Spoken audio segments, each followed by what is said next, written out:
Good morning, class 1 commerce. Students, now we are going to start our next topic, which is demand functions. Okay.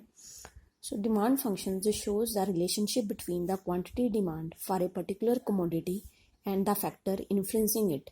Okay. It can be either with respect to one consumer, individual demand functions, or to all the consumers in the market demand functions. ਬੱਚੇ demand functions ਕੀ ਹੁੰਦੀ ਹੈ ਕਿ ਇੱਕ ਤਰ੍ਹਾਂ ਦਾ ਇੱਕ relationship show ਕਰਦਾ ਹੈ। ਕਿਸ ਚੀਜ਼ ਦੇ ਵਿੱਚ ਇਹ ਰਿਲੇਸ਼ਨਸ਼ਿਪ ਸ਼ੋ ਕਰਦਾ ਹੈ? ਬਿਟਵੀਨ ਦਾ ਕੁਆਂਟਿਟੀ ਡਿਮਾਂਡ, ਜੋ ਅਸੀਂ ਕੁਆਂਟਿਟੀ ਡਿਮਾਂਡ ਕਰ ਰਹੇ ਹਾਂ, ਠੀਕ ਹੈ, ਮਾਰਕੀਟ ਦੇ ਵਿੱਚ ਜਾ ਕੇ, ਚਾਹੇ ਉਹ ਇੰਡੀਵਿਜੂਅਲ ਪਰਸਨ ਹੋਏ ਔਰ ਚਾਹੇ ਉਹ ਮਾਰਕੀਟ ਦੇ ਵਿੱਚ ਚਾਹੇ ਹੋਰ ਵੀ ਕਸਟਮਰ ਹੋਣ, ਠੀਕ ਹੈ। ਜਦੋਂ ਮਾਰਕੀਟ ਦੇ ਵਿੱਚ ਜਾ ਕੇ ਕੁਆਂਟਿਟੀ ਦੀ ਡਿਮਾਂਡ ਕਰਦੇ ਨੇ, ਇਟ ਮੀਨਸ ਕਿ ਜਦੋਂ ਉਹ ਕੋਈ ਪ੍ਰੋਡਕਟ ਨੂੰ ਪਰਚੇਜ਼ ਕਰਦੇ ਨੇ ਤਾਂ ਉਸ ਪ੍ਰੋਡਕਟ, ਉਸ ਕੁਆਂਟਿਟੀ ਦਾ ਰਿਲੇਸ਼ਨਸ਼ਿਪ ਔਰ ਦੂਸਰੇ ਜੋ ਫੈਕਟਰਸ ਹੁੰਦੇ ਨੇ ਜੋ ਉਹਨੂੰ ਇਨਫਲੂਐਂਸਿੰਗ ਕਰਦੇ ਨੇ, ਜੋ ਉਹਨੂੰ ਅਫੈਕਟ ਕਰਦੇ ਨੇ, ਉਹਨਾਂ ਦੋਨਾਂ ਦੇ ਰਿਲੇਸ਼ਨਸ਼ਿਪਸ ਨੂੰ ਕੀ ਕਿਹਾ ਜਾਂਦਾ ਹੈ? ਡਿਮਾਂਡ ਫੰਕਸ਼ਨਸ, ਠੀਕ ਹੈ। ਇਹ ਕਲੀਅਰ ਕਿਵੇਂ ਹੋਏਗਾ? ਨੈਕਸਟ ਹੈ ਕਿ ਇੰਡੀਵਿਜੂਅਲ ਡਿਮਾਂਡ ਫੰਕਸ਼ਨਸ। ਹੁਣ ਦੇਖੋ, individual demand functions refer to the functional relationship between the individual demand and the factor affecting individual demand, ਕਿ ਦੂਸਰੇ ਜੋ ਫੈਕਟਰ ਅਫੈਕਟ ਕਰਦੇ ਨੇ ਇੰਡੀਵਿਜੂਅਲ ਡਿਮਾਂਡ ਨੂੰ, ਦੂਸਰੇ ਕਿਹੜੇ ਫੈਕਟਰ ਹੋ ਸਕਦੇ ਹੈ? Price of the related goods, ਠੀਕ ਹੈ, ਕਿਸੇ ਵੀ ਪ੍ਰੋਡਕਟ ਦਾ ਪ੍ਰਾਈਸ, ਉਸਦੇ ਨਾਲ ਦੀ ਜੋ ਰਿਲੇਟਡ ਗੁਡਸ ਹੈ ਉਹਦਾ ਕੀ ਪ੍ਰਾਈਸ ਚੱਲ ਰਿਹਾ ਹੈ, ਟੇਸਟ ਐਂਡ ਪ੍ਰੈਫਰੈਂਸ, ਠੀਕ ਹੈ। ਉਸ ਤੋਂ ਬਾਅਦ price of the given commodity, income of the consumer, expectations of change in price in future. So ਇਹ ਜੋ ਫੈਕਟਰਸ ਨੇ ਇਹ ਅਫੈਕਟ ਕਰਦੇ ਨੇ, ਠੀਕ ਹੈ। ਅਸੀਂ ਗੱਲ ਕੀਤੀ ਸੀ ਨਾ ਕਿ ਫੈਕਟਰ ਅਫੈਕਟਿੰਗ ਇੰਡੀਵਿਜੂਅਲ ਡਿਮਾਂਡ, ਇਹ ਵਾਲੇ ਜੋ ਫੈਕਟਰਸ ਹੁੰਦੇ ਨੇ ਇਹ ਅਫੈਕਟ ਕਰਦੇ ਨੇ ਇੰਡੀਵਿਜੂਅਲ ਡਿਮਾਂਡ ਨੂੰ। ਔਰ ਕੁਆਂਟਿਟੀ ਜੋ ਡਿਮਾਂਡ ਇੰਡੀਵਿਜੂਅਲ ਪਰਸਨ ਪਰਚੇਸ ਕਰ ਰਿਹਾ ਹੈ, ਜੋ ਕੁਆਂਟਿਟੀ ਕਿਸੇ ਗੁੱਡਸ ਦੀ ਉਹ ਲੈ ਰਿਹਾ ਹੈ, ਉਹਨੂੰ ਕਿਹੜੇ ਫੈਕਟਰ ਅਫੈਕਟ ਕਰਦੇ ਨੇ? ਪ੍ਰਾਈਸ ਹੋ ਗਿਆ, ਟੇਸਟ ਐਂਡ ਪ੍ਰੈਫਰੈਂਸ ਹੋ ਗਿਆ, price of the given commodity ਹੋ ਗਿਆ, ਇਨਕਮ ਆਫ ਦਾ ਕੰਜ਼ਿਊਮਰ ਹੋ ਗਿਆ, expectations, change in price in future. So these all are the factor affecting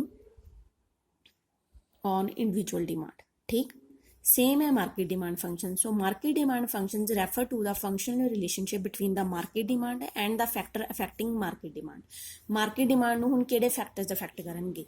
ਠੀਕ ਹੈ, ਇਹਦੇ ਵਿੱਚ ਵੀ same ਹੋਏਗਾ ਕਿ price of related goods, taste and preference, signs and compositions of populations, distribution of income, ठीक है, price of given commodity, income of the consumer, expectation of change in price in future, season and weather.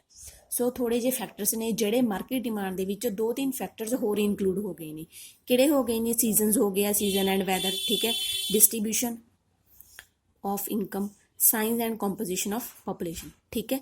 So these is individual demand functions and it's a market demand function. ठीक, next topic है demand schedule. Demand schedule is a tabular statement showing various quantity of a commodity being demanded at various level of price during a given period of time. It shows the relationship between the price of the commodity and the quantity. Demand schedule ਕੀ ਹੁੰਦਾ ਹੈ ਕਿ ਇੱਕ relationship show ਕਰਦਾ ਹੈ ਕਿਹਦੇ ਵਿੱਚ, ਜੋ ਅਸੀਂ ਜੋ ਕਮੋਡਿਟੀ ਦਾ, ਜੋ ਅਸੀਂ ਗੁੱਡਸ ਮਾਰਕੀਟ ਦੇ ਵਿੱਚ ਪਰਚੇਸ ਕਰਨ ਜਾ ਰਹੇ ਹਾਂ, ਉਹਦਾ ਪ੍ਰਾਈਸ ਹੋ ਗਿਆ ਐਂਡ ਇਟਸ ਕੁਆਂਟਿਟੀ, ਔਰ ਜੋ ਉਹਦੀ ਅਸੀਂ ਕੁਆਂਟਿਟੀ ਲੈ ਰਹੇ ਹਾਂ, ਠੀਕ ਹੈ। ਕੁਆਂਟਿਟੀ ਔਰ ਪ੍ਰਾਈਸ ਦੇ ਵਿੱਚ ਰਿਲੇਸ਼ਨ ਨੂੰ ਸ਼ੋ ਕਰਦਾ ਹੈ, ਠੀਕ। ਔਰ ਇਹਦੀ ਅਸੀਂ ਇੱਕ ਟੈਬੂਲਰ ਫਾਰਮ ਦੇ ਵਿੱਚ ਇਹਨੂੰ ਇੱਕ ਅਸੀਂ ਪ੍ਰੈਜ਼ੈਂਟ ਕਰ ਦਿੰਦੇ ਹਾਂ, ਠੀਕ ਹੈ। ਉਹ ਨੈਕਸਟ ਹੈ, ਇਹ ਦੇਖੋ, ਇੰਡੀਵਿਜੂਅਲ ਡਿਮਾਂਡ ਸ਼ੈਡਿਊਲ ਹੋ ਜਾਂਦਾ ਹੈ ਔਰ ਇੱਕ ਮਾਰਕੀਟ ਡਿਮਾਂਡ ਸ਼ੈਡਿਊਲ ਹੋ ਜਾਂਦਾ ਹੈ। ਇੰਡੀਵਿਜੂਅਲ ਡਿਮਾਂਡ ਸ਼ੈਡਿਊਲ ਕੀ ਹੋਏਗਾ ਕਿ it refer to a tabular statement showing various quantity of a commodity that a consumer is willing to buy a various level of price during a given period of time, ਠੀਕ ਹੈ। It means ਕਿ ਇਹਦੇ ਵਿੱਚ price ਸਾਨੂੰ mention ਕੀਤਾ ਹੋਇਆ ਕਿਸੇ ਵੀ product ਦਾ।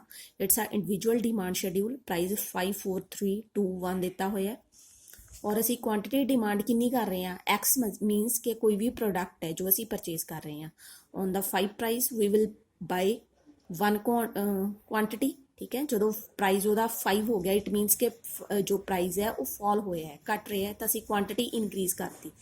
ਇਸ ਤਰ੍ਹਾਂ ਦੇਖਦੇ ਜਾਓ ਕਿ ਜਦੋਂ ਸਾਡਾ ਪ੍ਰਾਈਸ 1 ਹੋ ਜਾਂਦਾ ਹੈ ਤਾਂ ਅਸੀਂ ਆਪਣੀ ਜਿਹੜੀ ਕੁਆਂਟਿਟੀ ਹੈ ਉਹ ਕੀ ਕਰ ਦਿੰਦੇ ਹਾਂ? ਇਨਕਰੀਜ਼ ਹੋ ਰਹੀ ਹੈ, ਠੀਕ ਹੈ।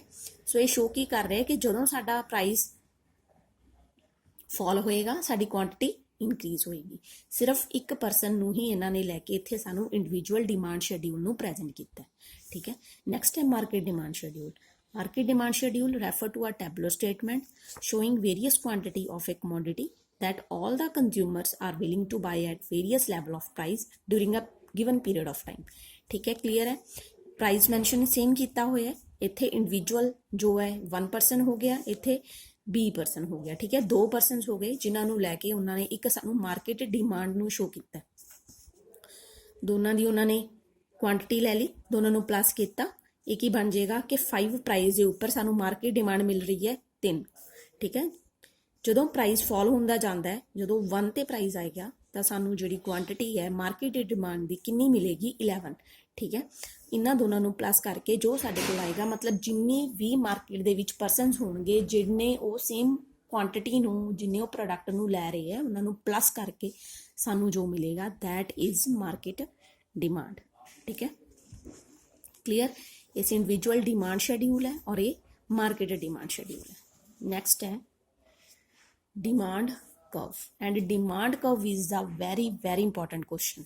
ठीक है, demand curve is a graphical representation of demand schedule and it is a locus of all the points showing various quantity of a commodity that a consumer is willing to buy at various level of price during a given period of time assuming no change in other factor। ठीक है, it मीनस कि demand curve की हुंदा है जदों असी जिहड़े असी डिमांड शेड्यूल नूं जदों एक ग्राफ की तरह असी प्रेजेंट करते हैं दैन वो डिमांड कर्व बनता है। ठीक है, और डिमांड कर्व दे विच की हुंदा है कि असी जो कंज्यूमर है जो डिफरेंट क्वांटिटी नूं परचेज करता है तो वो प्रेजेंट की जाती है ऑन ग्राफ। ठीक है, इट शोज़ अ इनवर्स, ये कुछ पॉइंट्स ने कि it shows a inverse relationship between the quantity demand and a price. ठीक है, क्वांटिटी और प्राइस दे विच जो रिलेशनशिप होएगा वो हमेशा की होएगा इनवर्स रिलेशन, मतलब अगर प्राइस हाई होएगा तो डिमांड लो होएगी, अगर प्राइस लो होएगा तो डिमांड हाई होएगी। ठीक है, it can be drawn for any commodity bye plotting each combination of demand schedule on a graph. ठीक है, जो उन्हें क्वांटिटी परचेज की है जो असी शेड्यूल दे विच मैंशन की होंदी है क्वांटिटी और प्राइस की कमोडिटी यूनिट्स, वही यूनिट्स असी ग्राफ के उपर प्रेजेंट करते हैं। हुण डिमांड कर्व भी असी डिवाइड किया जाता है individual demand curve and market demand curve. First है individual demand curve. Individual demand curve refer to a graphical representation of individual demand schedule. ठीक है, जो इंडिविजुअल डिमांड शेड्यूल है वो एक्सेस देखो, वो एक्सेस के उपर सानू क्वांटिटी डिमांड प्रेजेंट की होंदी है कि असी कितनी क्वांटिटी असी परचेज कर रहे हैं, ओ वाई के उपर असी प्राइस नू प्रेजेंट करांगे। ठीक है, अगर 1 प्राइस है तो क्वांटिटी 5 हो रही है, अगर 2 है दैन 4 लै रहा सी, 3 है तो 3 लै रहे हैं, 4 है तो 2 परचेज हो, प्राइस 2 है। ठीक है, 4 है, जो साडे कोल प्राइस 1 हो जाता है तो असी क्वांटिटी 5 परचेज करते हैं, और इन्हां पॉइंट्स नूं इन्हां डॉट्स नूं जदों असी आपस विच टच करते हैं तो साडे कोल की बन जाएगा डिमांड कर्व। ठीक है, जो प्रेजेंट कर रहा है इंडिविजुअल डिमांड कर्व। ठीक, जो असी डिमांड शेड्यूल तो प्रेजेंट किया है। ठीक, नेक्स्ट है market demand curve. So market demand curve refer to a graphical representation of a market demand schedule. It is obtained by horizontal summations of individual demand curve. ठीक है, DA की है, A persons की demand show कर रहे हैं कि उन्हें किन्नी क्वांटिटी परचेज की है और उन्होंने डॉट्स उन्होंने आपस में टच करता है। डी बी किन्नी है कि डिमांड बी पर्सनस की डिमांड किन्नी है उन्होंने आपस में उन्होंने टच करता। ठीक है, और जो असी मार्केट डिमांड नू कर्व नू असी ड्रॉ करना है तो की होएगा, असी देखांगे कि किन्नी क्वांटिटी वो परचेज कर रहे कि जो 5 प्राइस सी तो साडे कोल क्वांटिटी किन्नी सी। इत्थों क्लीयर हो रहा है कि जो साडे कोल 5 प्राइस सी तो साडे कोल क्वांटिटी किन्नी आ रही है, उन्होंने 3 आ रही है। ठीक है, वही इन्होंने प्रेजेंट किया है कि जो साडे कोल 5 है, ठीक है, जो क्वांटिटी असी 5 लै रहे हैं तो साडे कोल जिहड़ा प्राइस है वो किन्ना आ रहा है, वो 3 आ रही है। ठीक है, 3 प्राइस आ रहे हैं। जो साडे कोल प्राइस 1 आ रहे हैं तो साडे कोल मार्केट डिमांड 11 आ रही है। इत्थे देखो जो मेरे कोल प्राइस कितना 1 आ रही है तो मार्केट डिमांड आ रही है 11। ठीक है, जो प्राइस 2 है तो मार्केट डिमांड आ रही है 9, प्राइस 2 है तो मार्केट डिमांड अपने को आ रही है 9। ठीक है, तो DM शो किया गया है कि मार्केट डिमांड। ठीक, or market demand curve is flatter.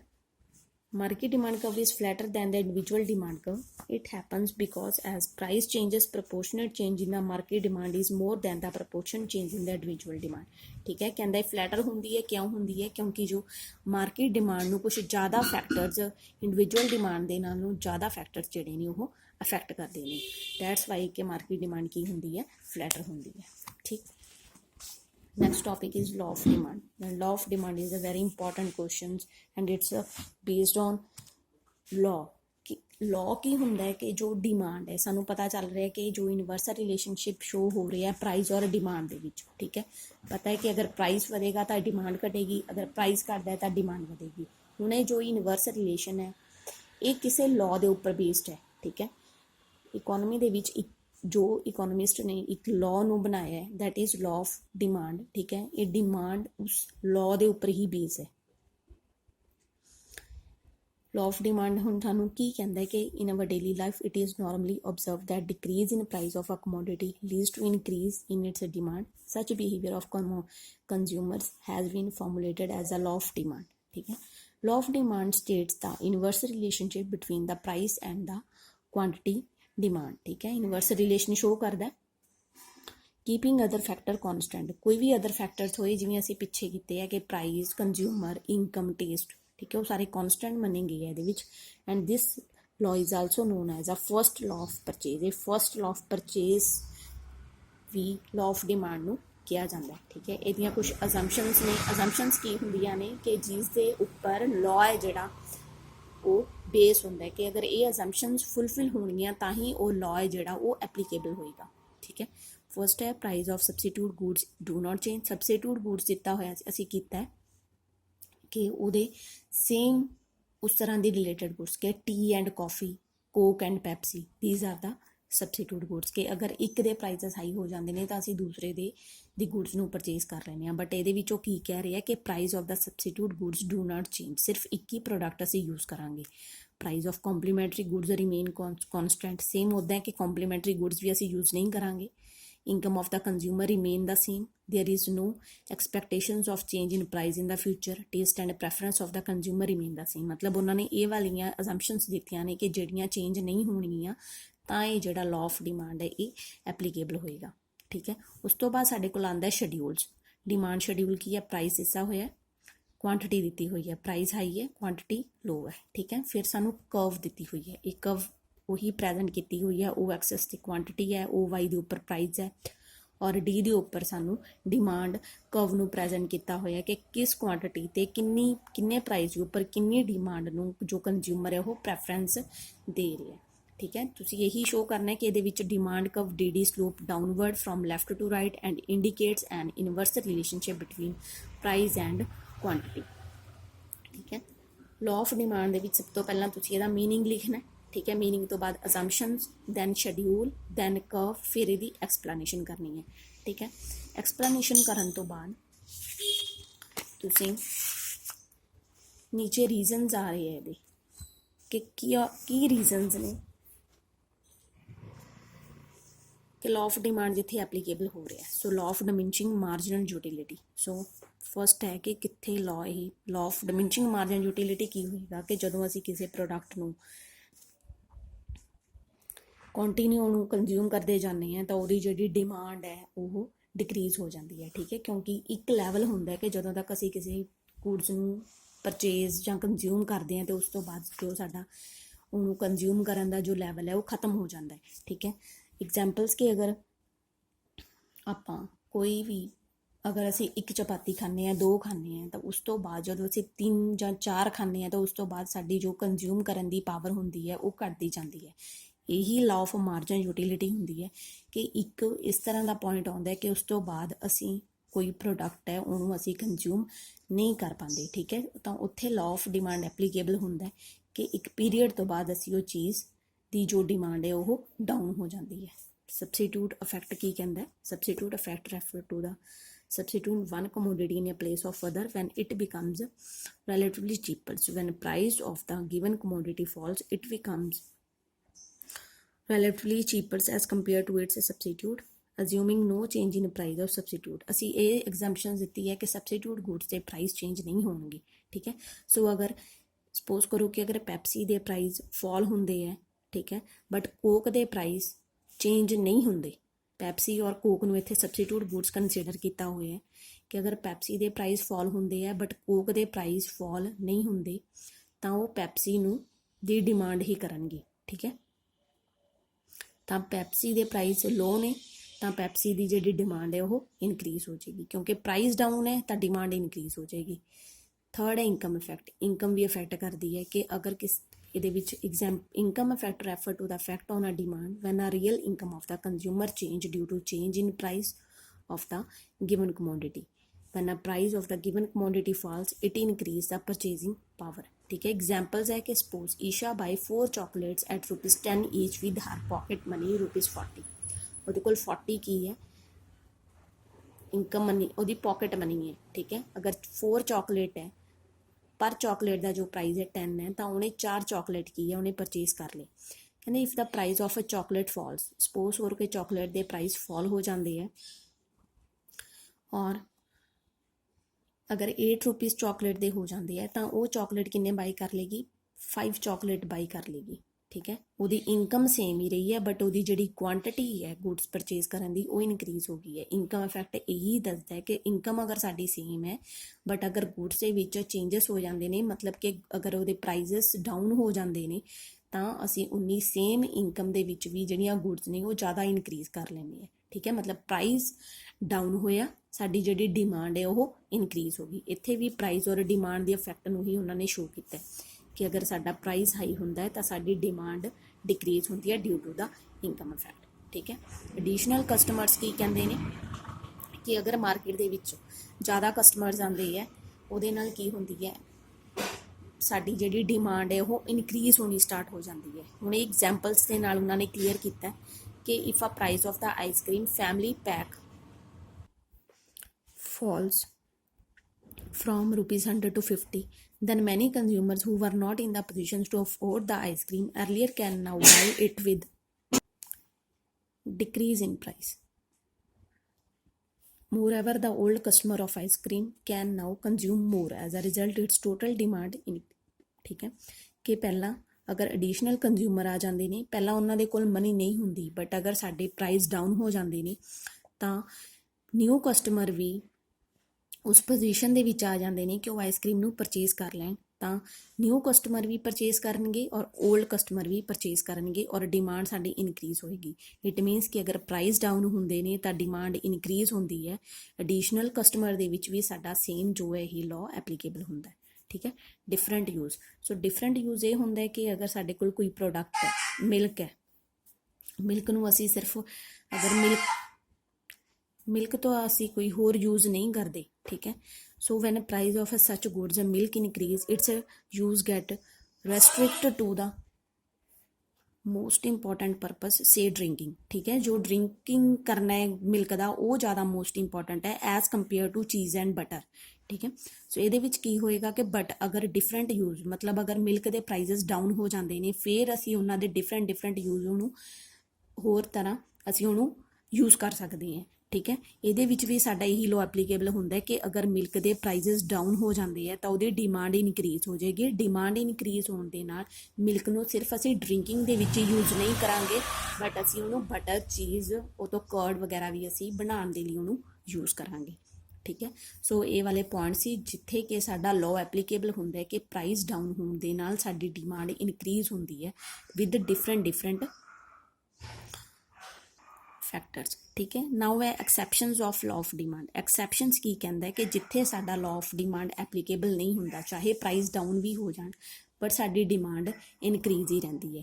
ਤਾਂ ਇਹਦੇ ਵਿੱਚ ਫਸਟ ਪੁਆਇੰਟ ਹੈ ਗਿਫਨ ਗੁੱਡਸ। ਗਿਫਨ ਗੁੱਡਸ ਕੀ ਹੁੰਦਾ ਹੈ ਕਿ ਇੱਕ ਪਾਰਟ ਹੈ ਇਨਫੀਰੀਅਰ ਗੁੱਡਸ ਦਾ ਹੀ, ਠੀਕ ਹੈ, ਜਿਹਦੇ ਵਿੱਚ ਕਿ ਸਾਡੀ ਅਗਰ ਇਨਕਮ ਇਨਕਰੀਜ਼ ਹੁੰਦੀ ਹੈ, ਅਗਰ ਸਾਡੀ ਇਨਕਮ ਇਨਕਰੀਜ਼ ਹੋਏਗੀ ਤਾਂ ਸਾਡੀ ਡਿਮਾਂਡ ਵੀ ਇਨਕਰੀਜ਼ ਹੁੰਦੀ ਹੈ। ਅਗਰ ਇਨਕਮ ਡਿਕਰੀਜ਼ ਹੁੰਦੀ ਹੈ ਤਾਂ ਸਾਡੀ ਡਿਮਾਂਡ ਵੀ ਡਿਕਰੀਜ਼ ਹੁੰਦੀ ਹੈ, ਠੀਕ ਹੈ। ਕਿਉਂਕਿ ਇਹ ਗਿਫਨ ਗੁੱਡਸ ਨੇ, ਇਨਫੀਰੀਅਰ ਗੁੱਡਸ ਨੇ ਜਿਨ੍ਹਾਂ ਦੀ ਕਿ ਡਿਮਾਂਡ ਇਫੈਕਟ नहीं करते। ठीक है, अगर प्राइस इंक्रीज़ होए चाहे प्राइस डिक्रीज़ होए, बट साडी डिमांड है उस अकॉर्डिंग जिहड़ी है चेंज होंदी रहिंदी है।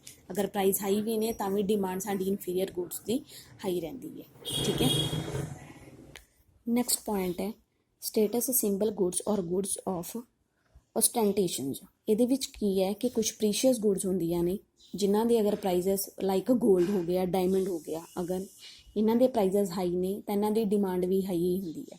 ਇਟ ਮੀਨਸ ਕਿ ਇਹਨਾਂ ਦੇ ਪ੍ਰਾਈਜ਼ਸ ਡਿਮਾਂਡ ਨੂੰ ਕੋਈ ਇਫੈਕਟ ਨਹੀਂ ਕਰਦੇ। ਅਗਰ ਕਿਸੇ ਪਰਸਨਸ ਨੇ ਇਹ ਗੁड्स ਪਰਚੇਸ ਕਰਨੀਆਂ ਨੇ ਤਾਂ ਚਾਹੇ ਪ੍ਰਾਈਸ ਹਾਈ ਹੋਏ ਉਹ ਗੁड्स ਨੂੰ ਪਰਚੇਸ ਕਰੇਗਾ ਹੀ ਕਰੇਗਾ। ਠੀਕ ਹੈ, ਔਰ ਇਹ ਵੀ ਕਿਹਾ ਗਿਆ ਕਿ ਅਗਰ ਇਹਨਾਂ ਦੇ ਪ੍ਰਾਈਜ਼ਸ ਹਾਈ ਨੇ ਤਾਂ ਹੀ ਇਹਨਾਂ ਦੀ ਜਿਹੜੀ ਡਿਮਾਂਡ ਹੈ ਉਹ ਹੋਏਗੀ। ਅਗਰ ਇਹਨਾਂ ਦੇ ਪ੍ਰਾਈਜ਼ਸ ਹੀ ਡਾਊਨ ਹੋ ਜਾਂਦੇ ਨੇ ਤਾਂ ਇਹ ਵੈਲਿਊਏਬਲ ਇਹ ਗੁड्स ਮਾਰਕੀਟ ਦੇ ਵਿੱਚ ਨਹੀਂ ਹੋਣਗੀਆਂ। ਠੀਕ ਹੈ, ਨੈਕਸਟ ਹੈ ਫੀਅਰ ਆਫ ਸ਼ਾਰਟੇਜ। ਸੋ ਅਗਰ ਸਾਨੂੰ ਕਰੰਟ ਦੇ ਵਿੱਚ ਇਹ ਲੱਗ ਰਿਹਾ ਕਿ ਇਸ ਚੀਜ਼ ਦੀ ਫਰਦਰ ਜਾ ਕੇ ਕੀ ਹੈ ਕਿ ਇਹਦੀ ਸ਼ਾਰਟੇਜ ਹੋ ਜਾਏਗੀ, ਤਾਂ ਕਰੰਟ ਦੇ ਵਿੱਚ ਅਗਰ ਪ੍ਰਾਈਸ ਹਾਈ ਵੀ ਹੋਣਗੇ ਫਿਰ ਵੀ ਉਹਨਾਂ ਦੀ ਜੋ ਡਿਮਾਂਡ ਹੈ ਉਹ ਇਨਕਰੀਜ਼ ਹੋ ਜਾਏਗੀ। Ignorance, consumer may buy more of the commodity at a higher price when they are ignore of the prevailing price of the commodity in the market। ਕੁਛ ਗੁड्स ਹੁੰਦੀਆਂ ਨੇ ਜਿਹੜੀਆਂ ਕਿ ਕਸਟਮਰ ਨੂੰ ਚਾਹੀਦੀਆਂ ਨੇ ਉਹਨਾਂ ਦੀ ਨੀਡਸ ਦੇ ਅਕੋਰਡਿੰਗ। ਅਗਰ ਕਰੰਟ ਦੇ ਵਿੱਚ ਉਹਨਾਂ ਦੇ ਪ੍ਰਾਈਜ਼ਸ ਹਾਈ ਨੇ ਉਹ ਫਿਰ ਵੀ ਉਹਨਾਂ ਗੁड्स ਦੀ ਡਿਮਾਂਡ ਨੂੰ ਇਨਕਰੀਜ਼ ਰੱਖਦੇ ਹੈ। ਠੀਕ ਹੈ, ਫੈਸ਼ਨ ਰਿਲੇਟਡ ਗੁड्स। ਫੈਸ਼ਨ ਗੁड्स ਕੀ ਹੁੰਦੀਆਂ ਨੇ ਕਿ ਅਗਰ ਕਰੰਟ ਦੇ ਵਿੱਚ ਫੈਸ਼ਨ ਆ ਗਿਆ ਕਿਸੇ ਪ੍ਰੋਡਕਟ ਦਾ, ਕਿਸੇ ਗੁड्स ਦਾ, ਕਿਸੇ ਕਲੋਥਸ ਦਾ, ਅਗਰ ਉਹਨਾਂ ਦੇ ਪ੍ਰਾਈਜ਼ਸ ਹਾਈ ਨੇ ਫਿਰ ਵੀ ਉਹਨਾਂ ਦੀ ਜੋ ਡਿਮਾਂਡ ਹੁੰਦੀ ਹੈ ਉਹ ਇਨਕਰੀਜ਼ ਰਹਿੰਦੀ ਹੈ। ਨੈਸੈਸਿਟੀ ਆਫ ਲਾਈਫ ਦੇ ਵਿੱਚ ਜੋ ਨੈਸੈਸਿਟੀਜ਼ ਗੁड्स ਹੁੰਦੀਆਂ ਨੇ ਅਗਰ ਉਹਨਾਂ ਦੇ ਕਰੰਟ ਦੇ ਵਿੱਚ ਪ੍ਰਾਈਜ਼ਸ ਹਾਈ ਵੀ ਨੇ ਤਾਂ ਵੀ ਉਹਨਾਂ ਗੁड्स ਨੂੰ ਪ੍ਰਾਈਜ਼ ਇਫੈਕਟ ਨਹੀਂ ਕਰਦਾ। ਠੀਕ ਹੈ, ਚੇਂਜ ਇਨ ਵੈਦਰ। ਸੋ ਵੈਦਰ ਦੇ ਅਕੋਰਡਿੰਗ ਕੀ ਹੁੰਦਾ ਹੈ ਕਿ ਅਗਰ ਵੈਦਰ ਦੇ ਅਕੋਰਡਿੰਗ ਕਿਸੇ ਪ੍ਰੋਡਕਟ ਦੇ ਰੇਟ ਹਾਈ ਵੀ ਹੋ ਜਾਂਦੇ ਨੇ ਫਿਰ ਵੀ ਜੋ ਪਰਸਨਸ ਹੁੰਦੇ ਨੇ ਜੋ ਮਾਰਕੀਟ ਦੇ ਵਿੱਚ ਗੁड्स ਨੂੰ ਪਰਚੇਸ ਕਰਨਗੇ ਹੀ ਕਰਨਗੇ, ਕਿਉਂਕਿ ਉਹ ਵੈਦਰ ਦੇ ਚੇਂਜ ਹੋਣ ਕਰਕੇ ਉਹਨਾਂ ਕਮੋਡਿਟੀਜ਼ ਦੀ ਉਹਨਾਂ ਨੂੰ ਜ਼ਰੂਰਤ ਹੁੰਦੀ ਹੈ। ਠੀਕ ਹੈ, ਉਹਦੇ ਅਕੋਰਡਿੰਗ ਉਹ ਆਪਣੀ ਵਾਂਟ ਨੂੰ ਸੈਟਿਸਫਾਈ ਕਰਨਗੇ, ਚਾਹੇ ਪ੍ਰਾਈਸ ਹਾਈ ਵੀ ਹੋਏ ਫਿਰ ਵੀ ਉਹ ਕੀ ਕਰਨਗੇ ਉਹਨਾਂ ਗੁड्स ਨੂੰ ਪਰਚੇਸ ਕਰਨਗੇ। ਠੀਕ ਹੈ, so these are the reasons and exceptions of law of demand. Clear ਬੱਚੇ?